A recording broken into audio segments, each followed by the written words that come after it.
Hai, gue Destia and welcome to Pijar Dedikasi.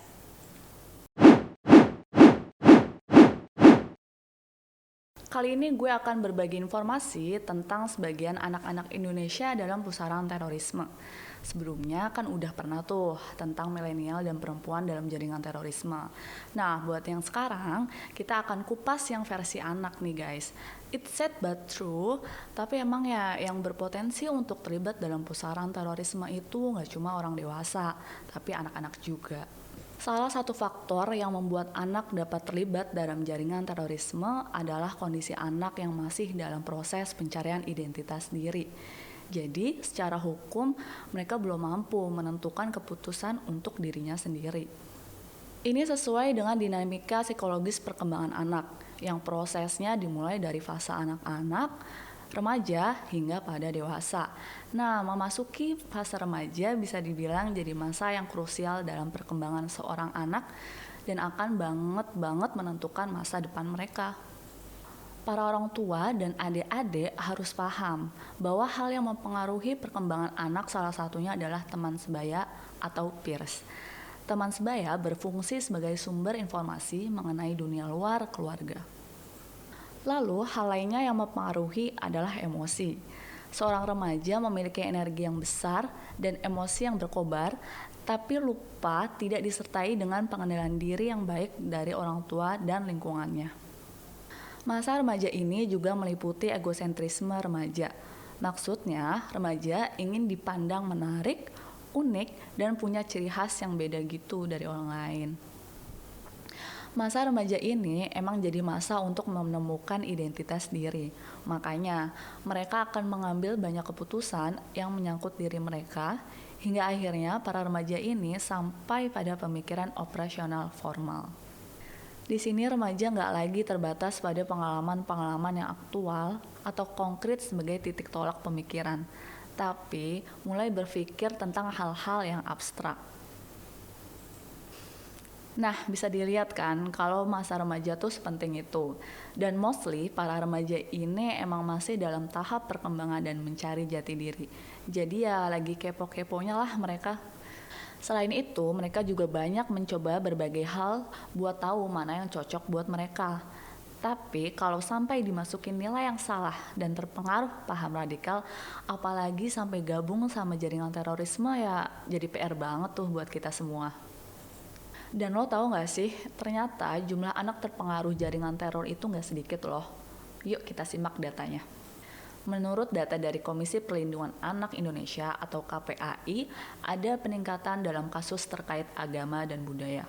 Pada tahun 2015, anak-anak yang terpapar terorisme ialah sebanyak 180 kasus dan meningkat 42% menjadi 256 kasus pada tahun 2016. Nah, di data yang lain, berdasarkan riset IPEC, pada Juni 2019 ada 367 anak Indonesia yang berada di beberapa wilayah camp ISIS di Suriah.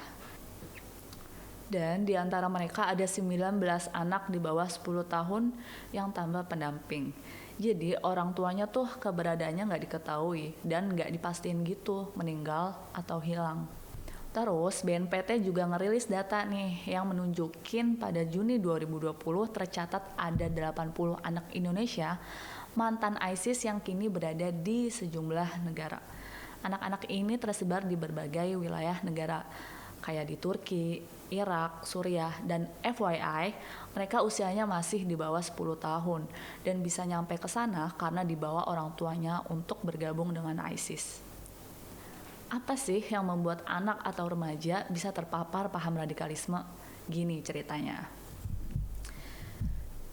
Jadi ada beberapa faktor ekstrinsik yang memungkinkan anak jadi terpapar paham radikalisme dan terlibat dalam jaringan terorisme nih. Beberapa faktor ekstrinsik itu kayak orang tua atau keluarga. Bisa juga pertemanan media sosial dan kajian-kajian keagamaan yang informasinya kurang tepat. Faktor ekstrinsik ini dapat dilihat dari 3 analisa kasus yang berhasil dihimpun CDS. Ditemukan 3 anak terpapar paham radikalisme dari komunitas, dan 1 diantaranya ada juga yang terpapar lewat internet, kayak medsos dan website. Jadi terpaparnya nggak cuma dari 1 media gitu. Motif 3 anak ini dalam melakukan aksi terorisme adalah karena kepercayaan. Terus, tindakan mereka diantaranya adalah terlibat dari jaringan, bersiap atau melakukan percobaan aksi teror, mengumpulkan atau meminjamkan dana untuk terorisme sampai ada yang ikut dalam pelatihan militer. Wah, bayangin deh, ini tuh anak di bawah umur loh. Jadi mereka tuh kayak pelaku, tapi sekaligus korban juga, karena kondisi mereka tuh masih di bawah umur, which is masih dalam kondisi labil dan belum bisa mengambil keputusan yang tergolong bijak. Selain itu, nggak menutup kemungkinan juga kalau mereka ini sebenarnya terpengaruh dari orang tua atau keluarganya. Dan sadly, mereka nggak punya pilihan buat nolak paham radikal, karena itu tuh bawaan dari orang tua atau keluarga mereka sendiri. Kalau begitu kan ya orang tuanya selain sebagai pelaku terorisme, tapi juga pelaku kekerasan terhadap anak. Kita bisa ngelihat orang tua yang bawa anaknya ikut ngebom 3 gereja di Surabaya.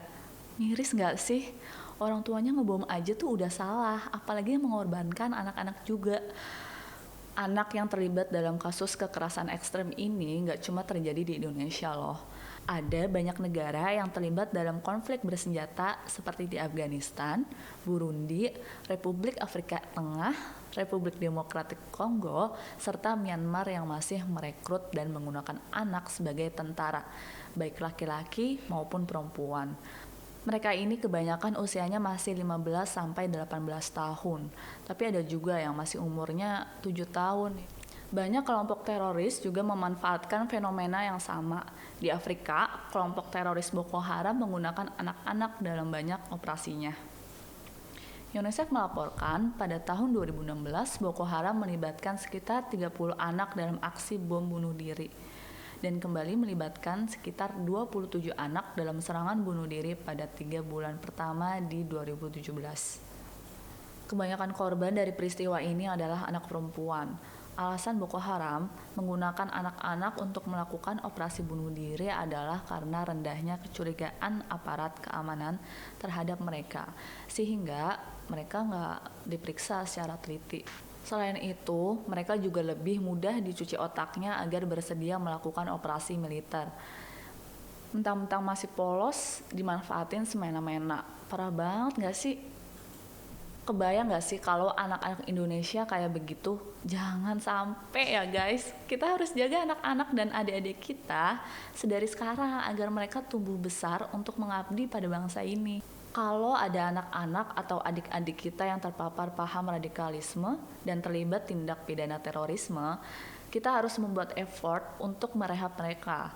Anak harus dianggap sebagai korban yang seharusnya diberi perhatian lebih agar mereka sadar dan gak lagi terlibat dalam jaringan terorisme.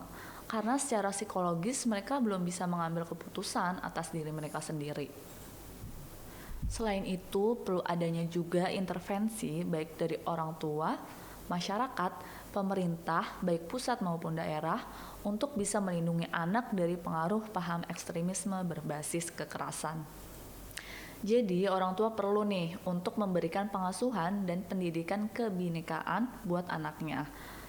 Anak-anak harus diawasin juga selama pakai internet, biar nggak ikut-ikutan terpapar paham radikal. So pasti masyarakat juga harus mensupport dengan menciptakan lingkungan yang edukatif dan suportif. Ya biar anak-anak ini nggak kegocek sama paham radikal ekstremisme berbasis kekerasan. Oke, segitu dulu informasi buat hari ini. Jangan lupa like, komen, dan subscribe. Nah, boleh juga nih di-share ke teman-teman biar pada tahu informasi dari Pijar Dedikasi. Oke, Desti undur diri. Sampai jumpa.